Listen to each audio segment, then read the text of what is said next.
احرام باندھنے سے پہلے خوشبو لگانا سنت ہے نبی پاک کی صلی اللہ علیہ وسلم۔ حضرت عائشہ فرماتی ہیں میں ساتھ تھی، حضور نے فرمایا عائشہ مجھے خوشبو لگاؤ، کہتی ہیں احرام باندھنے سے پہلے میں نے حضور کی پشت مبارک پہ خوشبو لگائی، احرام کے کپڑے بچھا کے چادروں پہ خوشبو لگائی، بعد میں اپنے ہاتھ دھو لیں۔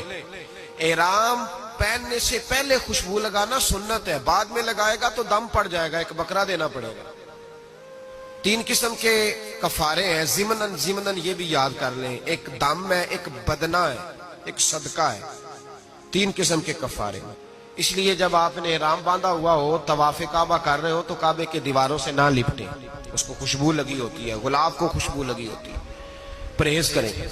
ہاں جب آپ روٹین میں جائیں طواف کرنے سادے کپڑوں میں تو پھر آپ کو اجازت۔ مرد حضرات سلے ہوئے کپڑے اتاریں گے، 2 بے سلی ہوئی چادریں، سلی ہوئی بالکل نہیں ہونی چاہیے، اور آپ اپنا احرام باندھ لیں۔ احرام باندھ کے 2 رکعت نماز نفل ادا کریں۔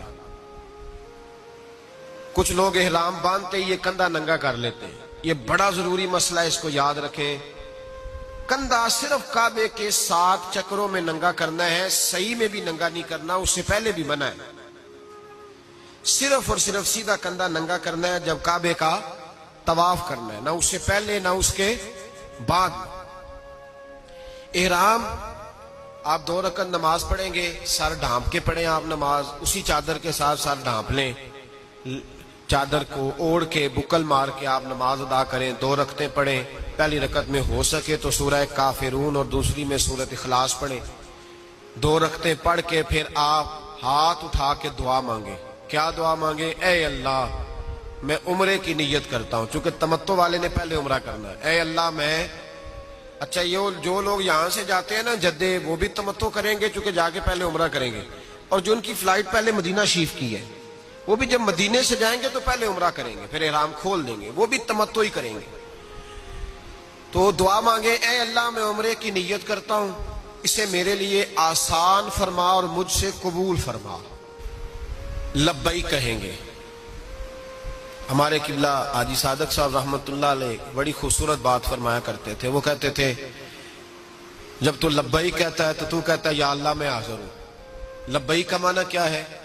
اے اللہ میں، اس کے ترجمے پہ ضرور غور کریں، اے اللہ میں آ گیا ہوں، حاضر ہوں، اے اللہ میں آ گیا، یہ اس کا معنی۔ آپ فرماتے تھے دیکھو نا بچے گھر رہ گئے، پیسے پڑے رہ گئے، جائیدادیں ادھر رہ گئی، ہر شے رہ گئی، اور 2 کپڑے پہن لیے جس طرح کفن پہنا جاتا ہے، اور ہر چیز چھوڑ چھاڑ کے کہا ہے اللہ میں نے کدھر جانا تھا، میں تیرا ہی ہوں، لبیک آ گیا ہوں، میں حاضر ہو گیا، میں نے کدھر جانا تھا۔ فرمایا اس ارادے کے ساتھ اس کی بارگاہ میں جا کے اللہ آ گیا، میں تیرا ہی تھا، میں کہیں جا ہی نہیں سکتا تھا، آ گیا ہوں۔ اور نبی پاک صلی اللہ علیہ وسلم نے فرمایا جب تو 1 دفعہ یا رب کہتا ہے تو اللہ کئی دفعہ کہتا ہے میرے بندے بتا کیا بات ہے۔ تو جب ہم اسے کہیں گے کہ ہم حاضر ہیں تو کتنا کرم فرمائے گا۔ تو لبیک 3 دفعہ کہیں، مرد بلند آواز سے، عورتیں آہستہ آواز سے، لبیک اللہم لبیک لا شریک لک لبیک ان الحمد والنعمت لک والملک لا شریک لک لبیک۔ اس کو 3 دفعہ پڑھیں۔ اب آپ کا احرام کی پابندیاں شروع ہو گئی۔ پابندیاں ذرا سن لیں۔ مرد کو سلا ہوا کپڑا پہننا اب جائز نہیں رہا، نیچے کوئی چیز نہیں پہن سکتا، بڑی سخت سردی بھی ہو تو مرد نیچے سویٹر نہیں پہن سکتا، اوپر اوڑھ سکتا ہے کوئی چادر، بڑی سی چادر اوڑھ لے وہ بھی بے سلی ہو، لیکن وہ نیچے کوئی چیز نہیں پہن سکتا۔